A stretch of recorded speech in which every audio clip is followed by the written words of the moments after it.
We turn back to the top story of the night, the death of one of the most wanted terrorists in the world.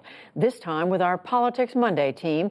That's Amy Walter of the Cook Political Report and host of Public Radio's Politics with Amy Walter, and Tamara Keith of NPR. She co-hosts the NPR Politics Podcast. Hello to both of you. Hello. It's Politics Monday. So, Amy, the lead still is, we heard the announcement yesterday, is the U.S. troops went in this raid and killed the leader of ISIS, al-Baghdadi.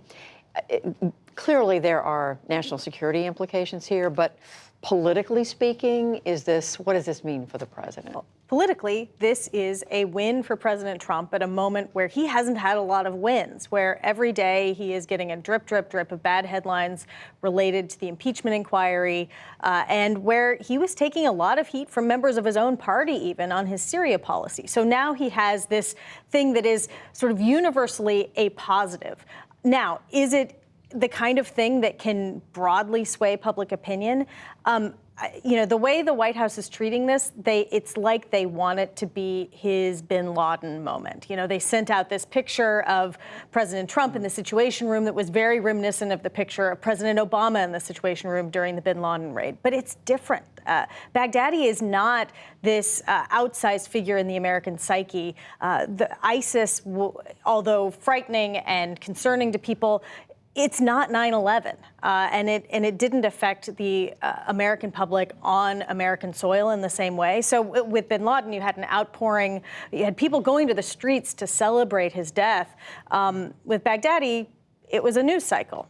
But the White House reminding everybody, Amy, of the death of journalists and others at the hands of ISIS. Yeah. And look, this is a president who, as he campaigned and in his tenure as president, has talked about pushing back ISIS, eradicating ISIS. That has been something of, he is focused as much about making that campaign promise and checking the box on that campaign promise, which he now can say he's had two big successes with ISIS. There's, of course, a lot of controversy over the pullout in Syria and whether or not we will see a return of ISIS to this area. But at this moment in time, this was a very big success. To Tam's point, too, about Osama bin Laden, when that happened at the end of April in 2011, then President Obama saw, which was then a pretty significant bump in his approval rating, about 5 points.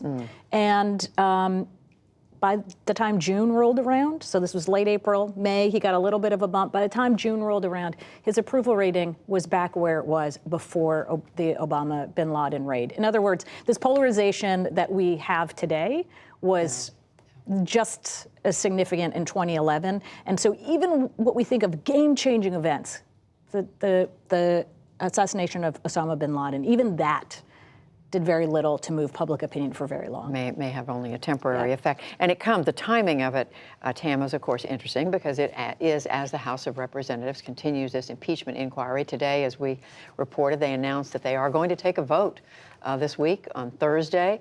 I interviewed Vice President Mike Pence, who said, you heard him, I think, say that the American people don't care about this impeachment inquiry. They want the Congress and the president to focus on what matters for the American people. Does he have a point? This move by House Democrats is the next phase in the impeachment inquiry. And part of what they will be voting on is public hearings, having public hearings, making evidence public. And so part of Pence's argument is true that the American public is not spending every day checking every headline. When this goes from being closed-door depositions to, with some leaked details, but it's a little complicated, to public testimony, a very much more public process, that could have an effect on public opinion. What do you think? That's a very good point, because I have talked to a number of candidates and incumbent members of Congress asking them, well, what is it like when you are going around your district? Are people asking you about this?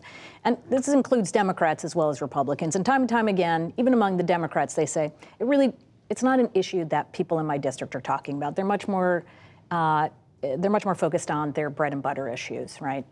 But what I think is really interesting about this decision by Pelosi to say, okay, we're going to open this process. What she was essentially saying to Republicans is, You all have made this process argument now for a few weeks, saying that this impeachment inquiry is illegitimate because it's been behind closed doors, because we're not following the same rules and procedures that have been there in previous impeachments. Well, okay, now we're going to do that. We're going to take a vote on Thursday.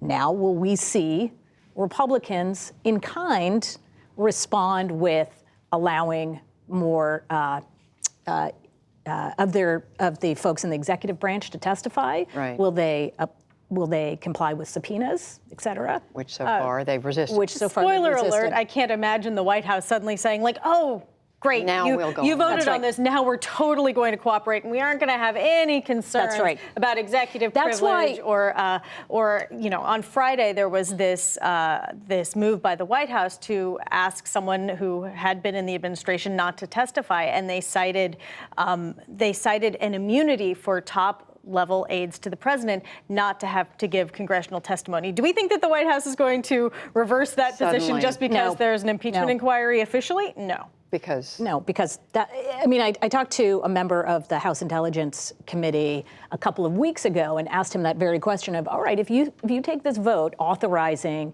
the impeachment inquiry in the way that Republicans would like you to do, why don't you just do that? Call their bluff. And he said, well, unfortunately, they're moving the goalposts as we speak. I think they just move it again. So I am curious to see the reaction of individual members to this vote and what they are going to do with this going forward. interesting, because as you heard talking to Vice President Pence, one of their arguments is this process has been behind That's right. closed doors. Now it's going to be out in the open. That's right. So we'll see how the argument shifts. Yes.